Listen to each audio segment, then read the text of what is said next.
नमस्कार साथियों, सूर्य नदी यूनिक लो क्लासेस के यूट्यूब चैनल पे मुरली राठी आपका हार्दिक स्वागत और अभिनंदन करती हूँ। फाइनली जेलो का रिजल्ट आ चुका है। जेलो के रिजल्ट में बहुत सारी चीज़ें हैं। काफ़ी समय से इसका इंतज़ार था मुझे। अच्छी थी मेहनत की इंस्टीट्यूट ने, लेकिन उससे कई ज़्यादा मेहनत की स्टूडेंट्स ने। इंस्टीट्यूट ने तो की है, बस स्टूडेंट उससे ज़्यादा मेहनत की। और सबसे खतरनाक बात थी, रिजल्ट के लिए बहुत इंतज़ार कराया, बट फाइनली रिजल्ट डिक्लेयर हुआ। अगर मैं आपको अपने लास्ट नाइट की अनुभव बताती हूँ रिजल्ट आने के बाद का, तो कुछ खट्टा कुछ मीठा एक्सपीरियंस रहा। और जैसा कि मैंने गुजरात जुडिशरी के रिजल्ट में भी कहा कि जब रिजल्ट आता है तो मैम के लिए सबसे हॉरेबल होता है जब बच्चों का सिलेक्शन नहीं होता है। सिलेक्शन होता है, प्रचार करना पड़ता है कि सिलेक्शन हो गए, क्योंकि कई बार स्टूडेंट आते हैं बोलते आपके यहाँ से क्या रिजल्ट रहा, तो रिजल्ट, लेकिन जिनका नहीं हुआ उनको संभालना दिक्कत हो जाता है, क्योंकि हर इंसान हर स्टूडेंट एक उम्मीद लेकर बैठता है कि मेरा सिलेक्शन होगा। मैं फिर से वही समझाऊंगी, सीटें अगर हमारे पास 140 है तो सिलेक्शन भी 140 का ही होगा। लेकिन सीट पे अगर 500 लोग हैं जिनको इंटरव्यू देना है, वो सब प्रिपरेशन करके आएंगे। इस चीज़ को समझना पड़ेगा। मेरे पास एक इंस्टीट्यूट है, इंडिया में हजारों इंस्टीट्यूट चलते हैं। अगर मैं ये उम्मीद करके बैठ जाऊँ कि सारे स्टूडेंट मुझे ज्वाइन करेंगे, तो क्या मैं उनको हैंडल कर पाऊंगी? Not possible. मैं उतना ही हैंडल कर पाऊंगी जितना मैं कर पाऊंगी। रीज़न आपको पता है, मैं बार बार रिविज़न कराती हूँ, आपको पता है सब कुछ मैं अकेले पढ़ाती हूँ, मैं फैकल्टीज पे नहीं रखती फैकल्टीज। रीज़न वही रिवीजन, क्योंकि जितना मेहनत अपना इंस्टीट्यूट को लेके मैं करूँगी, हो सकता है मेरे साथी उतना ना करें।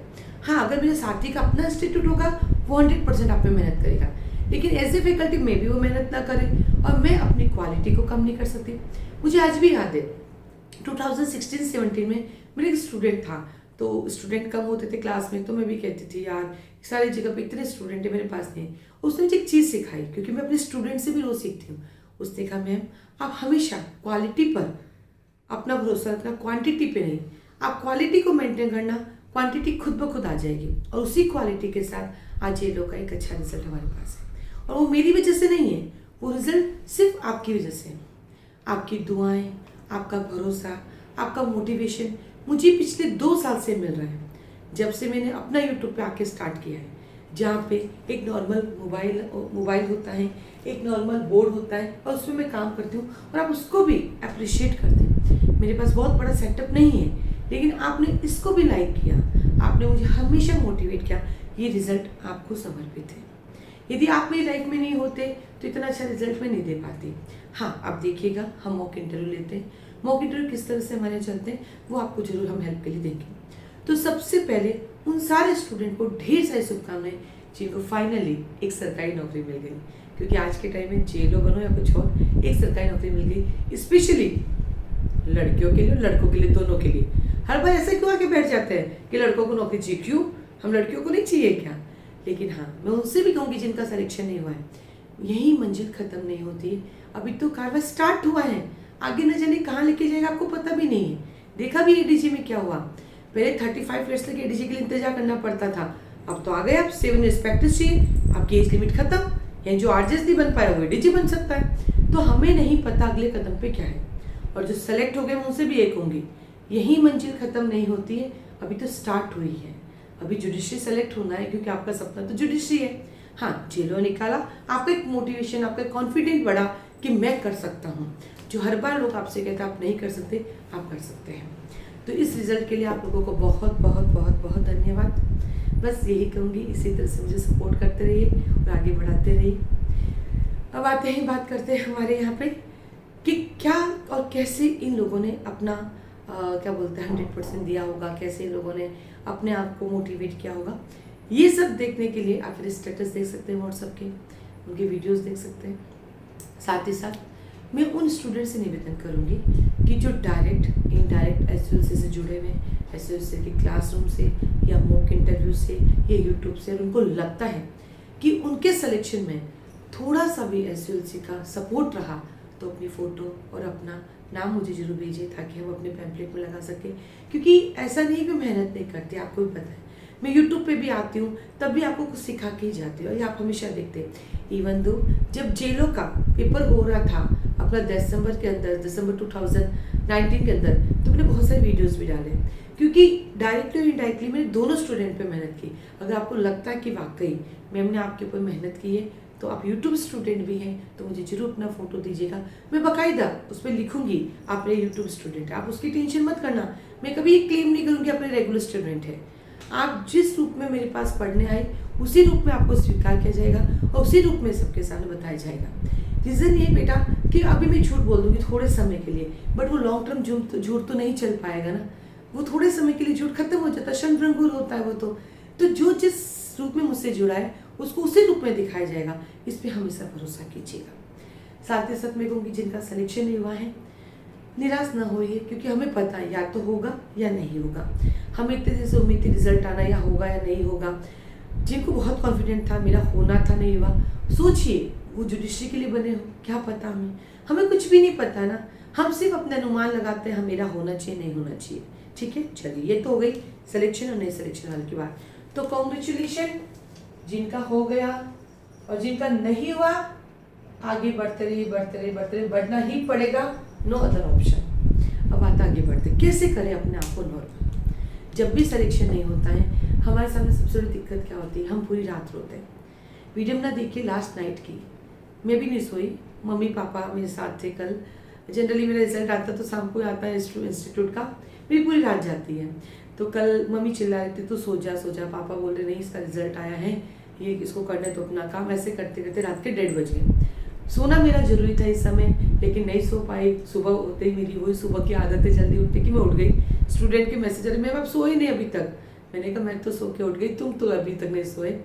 तो लास्ट नाइट की वीडियो ना देखिए। इस संसार में क्या होता है, जिनका सिलेक्शन हुआ वो भी कल पूरी रात नहीं सोया, और जिसका सिलेक्शन नहीं हुआ है वो भी कल पूरी रात नहीं सोया। अब बताओ किसके साथ खुश हुए, किसके साथ बैठ के दुखी हो। जिनका हुआ वो बहुत खुश हैं और वो चिंतित भी है कि नेक्स्ट मंजिल जाना है। जिनका नहीं हुआ उनको लगा मेरे जेलों में नहीं हुआ, क्या मैं आगे कर पाऊंगा। क्यों नहीं कर पाओगे मुझे ये बताओ। अगर ऐसे ही मैं सोचती कि मेरा एडजस्ट नहीं हुआ तो कोचिंग चला पाती मैं, क्या पता मुझे कोचिंग के लिए बनाया हो। मैं तो कभी सपने में नहीं सोचा मुझे मैम बनना है, ना मुझे तो जज बनना था। क्या हाँ मैम बन गई मैं, तो ये मुझे थोड़ी पता ना कि मुझे मैम बनना था या जज बनना है। वो तो ऊपर वाला डिसाइड करता है। क्या फ्यूचर में मेरे एडीजी में होगा कि नहीं, आई डोंट नो। मेरे जुडिशरी में होगा कि नहीं, मुझे नहीं पता। लेकिन फिलहाल मैं एक इंस्टीट्यूट चलाती हूँ, मुझे यहाँ 100% देना है। मुझे कई बार बच्चे फोन करके कहते हैं आपके यहाँ कितने सिलेक्शन हुए हैं। मैं उनको हंसते हुए कहती हूँ मेरा सिलेक्शन का क्या। लोग झूठी फोटो भी लगाते हैं, बहुत सारे एग्जाम्पल आपके पास भी है, मेरे पास भी है, राइट। लेकिन जो मैं पढ़ाती हूँ आप वो जाके यूट्यूब पे देखिए। यदि मेरा पढ़ाना आपको समझ में आ गया वो अपने आप में एक सिलेक्शन है। आपको लॉ पढ़ना आ गया, आपको लॉ समझ में आ गया, वो अपने आप में एक सिलेक्शन है।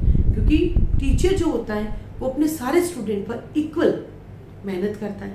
सबका सिलेक्शन होने की जरूरत तो नहीं है। आज हमने यहाँ पे प्री टेस्ट चलाया, मॉक टेस्ट चलाया, क्लासेस चलाई, मॉक इंटरव्यू चलाया, सब पे इक्वल मेहनत की। सबके पास इक्वल ऑडियो गए, इक्वल क्वेश्चन गए, मॉक इंटरव्यू इक्वल तैयारी की, सब बैठ के देख भी रहे थे। क्या सब सेलेक्ट हुए? नहीं ना। तो हमें नहीं पता ना आगे क्या होगा, तो हम आगे के लिए आज ही क्यों मायूस होते हैं। और आज हमारा रिजल्ट नेगेटिव रहा तो हम आज ही क्यों उदास हो जाते हैं, मुझे नहीं समझ में आता। चलिए अब आगे कैसे बढ़े। दोनों स्टूडेंट के लिए जो सेलेक्ट हुए और जो नहीं हुए, दोनों को जुडिशरी की जरूरत है। इसी महीने आरजेएस की वैकेंसी आने के 99% चांसेस है। अब कोरोना का कहर क्या होता है हमें नहीं पता, बाकी 99% आरजेएस के फॉर्म निकल जाएंगे। बाहर के कई बच्चों ने एग्जाम दिया, वो भी सेलेक्ट हुए हैं। ठीक है, अब सेलेक्ट की बात है, एक और दिक्कत आई, इसमें 2 लिस्टें निकली, एक फाइनल लिस्ट, एक वेटिंग लिस्ट। वेटिंग लिस्ट वालों की भी उम्मीद है कि यदि उस लिस्ट में से कोई छोड़ के जाता तो उनका भी नंबर आ सकता है। इस बार आरपीसी ने बहुत अच्छा काम किया कि उन्होंने वेटिंग लिस्ट साफ ही दे दी। ठीक है, चलिए अब पढ़ना कैसे। सबसे पहले आज के दिन जो सेलेक्ट हुए हैं वो मंदिर जाइए, मस्जिद जाइए, गुरुद्वारे जाइए, अपने प्रभु को याद कीजिए कि उन्होंने आपको फाइनली वो सिलेक्शन दे दिया है, उनको धन्यवाद कीजिए। अपने माता पिता, अपने फ्रेंड्स, अपने गुरु सबको धन्यवाद कीजिए और आज के दिन रिलैक्स हुइए और जितनी ज़्यादा मिठाई खिला सकते लोगों को खिलाइए। वो आपका आशीर्वाद देंगे ताकि जल्दी से जुडिशरी की मिठाई खिलाएंगे। जिनका सिलेक्शन नहीं हुआ है उनको भी मैं ये कहूँगी भगवान के पास जाइए, उनको धन्यवाद दीजिए कि आपने मुझे यहाँ तक पहुँचाया है, आगे भी आप ही लेकर जाओगे। और आज के दिन रिलैक्स होइए, सो जाइए, घर वालों से बातें कीजिए, एंजॉय कीजिए। और कल से दोनों को ही अपनी स्टडी तैयार करनी है। दोनों को ही अपने एक टाइम टेबल स्टार्ट करना है और दोनों को ही फिर से अपनी मेहनत पे लगना है, क्योंकि जुडिशरी आ रही है, यही सब कुछ खत्म नहीं हुआ है। आप इंटरव्यू देने वाले लगभग 500 लोग थे, तो ऐसा तो है नहीं सबके सब सेलेक्ट हो गए, और ऐसा तो है नहीं कि सबके सब जुडिशरी में सेलेक्ट नहीं होंगे। बस अपना एक टाइम टेबल बनाइए। आपको कई बार लगता है मैं कहाँ से स्टार्ट करूँ, और मैं हर बार एक ही कहती हूँ, हमारे पास 2 सब्जेक्ट है स्टार्ट करने के लिए। कौन है वो हमारा? CRPC, CPC। इन दोनों को पढ़ने के साथ पढ़िए इंडियन एविडेंस एक्ट, इन 3 को उठाइए और पढ़िए, और धीरे धीरे हमें उन पे फोकस करना है जो आपके माइनस पॉइंट है। इन्हें अब देखिए कि ऐसा कौन सा जगह है जहाँ आपका बार बार माइनस पॉइंट की वजह से आप अपनी मंजिल नहीं प्राप्त कर सकते। इनमें से मैं कई लोगों को जानती हूँ जो बहुत इंटेलिजेंट है, जिन्होंने RJS इंटरव्यू दिया, जेलों नहीं हुआ। इसका मतलब फिर से RJS आपका इंतजार कर रहा है, फिर से जुडिशरी आपका इंतजार करिए। बस आज आपको एक काम करना है, आपको बैठ के लिखना है कि इतना होने के बाद मेरी कमियां कहाँ हो रही है, और वो कमियां मुझे लिख कर भेज देनी। आप भेजिएगा, एटलीस्ट इस बहाने आप बैठ के अपनी कमियां ढूंढेंगे। जिस दिन आप अपनी कमियां ढूंढने लग जाएंगे ना, उस दिन वैसे ही जिंदगी सरल हो जाएगी। मैं मानती हूँ मेरी बातें आपको चुभेगी, उसके लिए मैं माफ़ी चाहती हूँ, लेकिन हमें अपनी सच्चाई से सामना करना होगा कि अब मुझे क्या करना है। ठीक है, तो once again congratulation, once again thank you so much. बस पढ़ते रहिए और तब तक ना रुकिएगा जब तक आपको मंजिल न मिल जाती।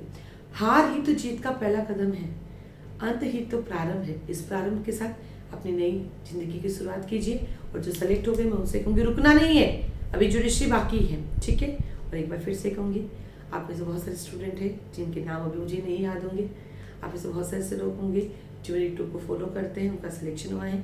अगर आपको लगता है कि वाकई सूर्यनगरी यूनिक्लो क्लासेस और उर्मिला मैम का सपोर्ट रहा, तो जरूर आप मुझे अपना फोटो और अपना वीडियो, अपना नाम जरूर भेजिएगा। अपना ध्यान रखिएगा। आज के लिए